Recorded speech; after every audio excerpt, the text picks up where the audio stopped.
تو وہ انہوں نے بھی یہود کو دیکھتے ہوئے افطار کے بعد دوسرے روزے کی نیت کرنی شروع کر دی. خود سے ہی سوچ لیا کہ سونے کے بعد ہم نہ کھا پی سکتے ہیں نہ بیوی سے تعلق قائم کر سکتے ہیں. تو اللہ تعالیٰ نے پھر اس حکم کو بدل دیا. چلیے بہرحال جو بھی ہے، آپ اور میں اس بات کو اپنے اوپر لیتے ہیں. کیسے حکم کے غلام تھے وہ، ٹھیک ہے، جس طرح جو بھی بات کہہ دی جاتی تھی اس کو پوری طرح لیتے تھے. اب سوال پیدا ہوتا ہے کہ رات کو دن کی طرح کی پابندیاں کیوں نہیں لگائیں؟ کیا فرق پڑتا اگر لگا بھی دی جاتی تو یاد رکھیں کہ اللہ رب العزت نے رمضان کو ٹریننگ کورس رکھا ہوا ہے، سزا کا کورس نہیں بنایا ہوا.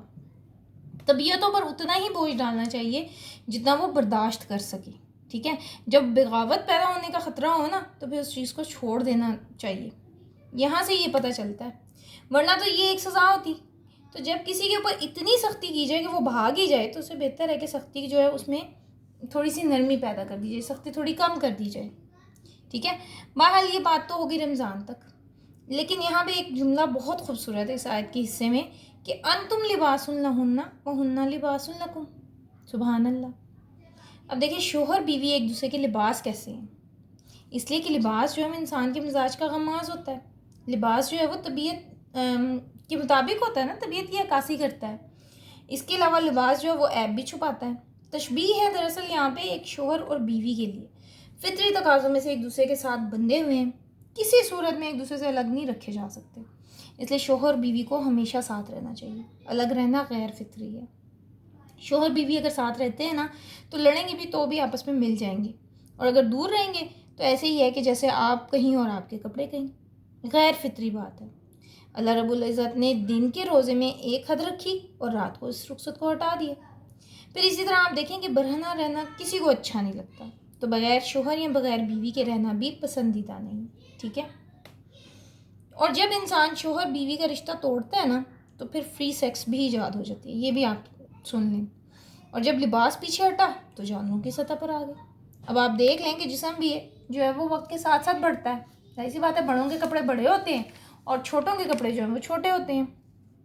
تو شوہر بیوی جتنا ایک دوسرے کے ساتھ رہتے ہیں نا اتنا ہی ایک دوسرے کے ساتھ کمفرٹیبل فیل کرتے ہیں. نیا کپڑا جو آپ دیکھیں سخت چبھتا ہے. نیا پیارا تو بڑا لگتا ہے لیکن چبھتا بھی ہے. تو نئی شادی جو ہے وہ کیسی لگتی ہے؟ یاد کریں ذرا اپنی. تو بعد میں کیا ہے؟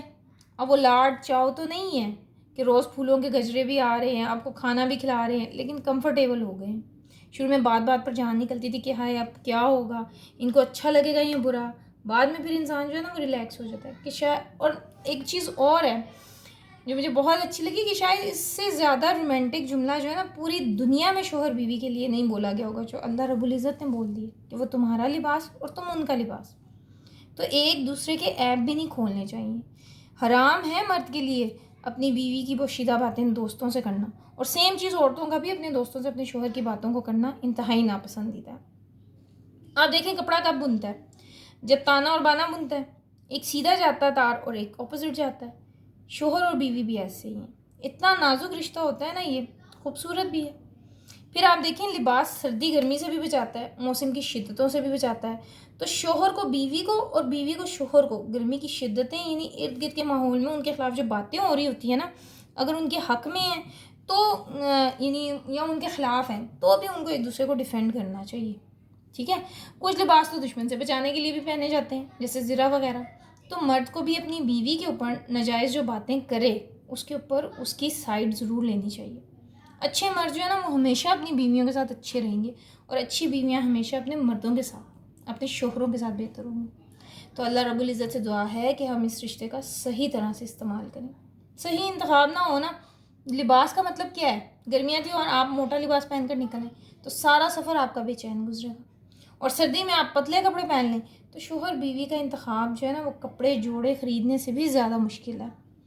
کتنا وقت لگاتے ہیں آپ ایک سوٹ تیار کرنے میں، سجانے میں، سنوارنے میں؟ رشتہ تو یہاں فٹافٹ ہو جاتا ہے، چاہے اس میں کچھ بھی عقل نہ ہو اس آدمی میں. لیکن کیونکہ وہ گاڑی میں آیا تھا جس کی گاڑی بہت بڑی تھی تو پھر کیا کہتے ہیں لڑکی کو دیکھنے وہ بڑی گاڑی میں آئے تھے تو اس لیے وہاں رشتہ کر دیا.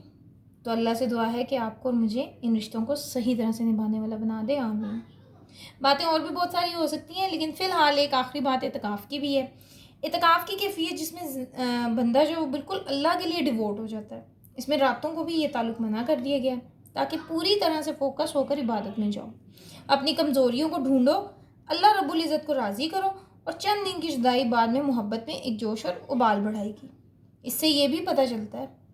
اب روزوں کے ساتھ یہ ساری چیزیں بیان کر گئے، اللہ تعالیٰ نے آپ کو مجھے کیا بتایا کہ اسلام صرف روزہ، نماز، حج نہیں سکھا رہا، انسانی تعلقات، اس کی حدیں، اس کی خوبصورتیاں بھی سکھا رہا ہے. اور اب جب یہ ساری باتیں کر لی تو اس کے بعد پھر دل میں کیا سوال آتا ہے کہ روزہ تو رکھ لیا اور 1 مہینے تک رکھ لیا، تو کیا اب اس کے بعد جو چاہے مرضی کر لیں؟ تو اگلی آیت میں ہم پڑھیں گے کہ مرضیاں نہیں چلنی. ٹھیک ہے، ایک بات اچھی طرح سمجھ لیں کہ یہ 1 مہینہ رمضان کا ٹریننگ ہے اور باقی 11 مہینے جو نا وہ اس پر عمل کے ہیں. 1 مہینے میں جہاں اللہ رب العزت نے آپ کو حلال سے رکوایا ہوا ہے نا، تو اب 11 مہینے حرام سے بھی رکنا پڑے گا. اس کی مزید تفصیل انشاءاللہ تعالیٰ ہم کل اگلی آیت میں پڑھیں گے. وما علینا الا البلاغ.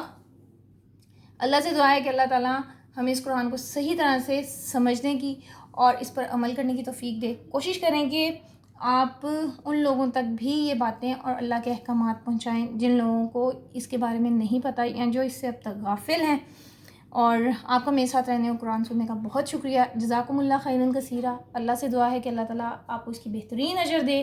السلام علیکم ورحمۃ اللہ وبرکاتہ.